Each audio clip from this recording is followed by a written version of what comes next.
Did you know that over 28,000 organ transplants are performed in the U.S. each year? Over half of these transplants are just kidney transplants. An organ transplant is when a doctor removes an organ from a donor and transplants it into a patient with a damaged or missing organ. Organ transplantation isn't new.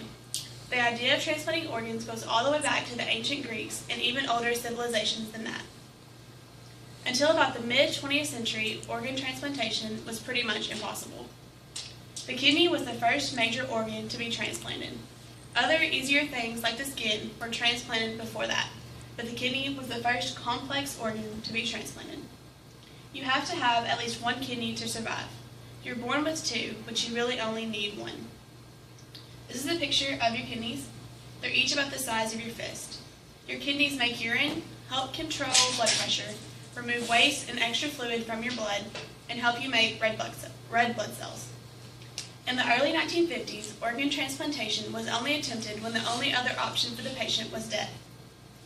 In 1954, at the Peter Bent Brigham Hospital in Boston, multiple doctors performed the first successful kidney transplant. This is a picture of Ronald and Richard Herrick. Ronald and Richard were identical twins, and Richard was dying of a kidney disease. His twin Ronald decided to donate one of his kidneys to help save his brother. The kidney transplant was a success. Because Ronald and Richard were identical twins, Richard's body didn't reject Ronald's donated organ. Richard Herrick unfortunately died 8 years after the transplantation was complete. After this transplant, more and more doctors started transplantation.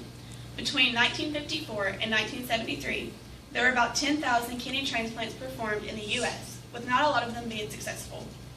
Many patients' bodies would just reject the donated organ. This was because there wasn't an immunosuppressant to help keep the patient's bodies from rejecting the donated organ.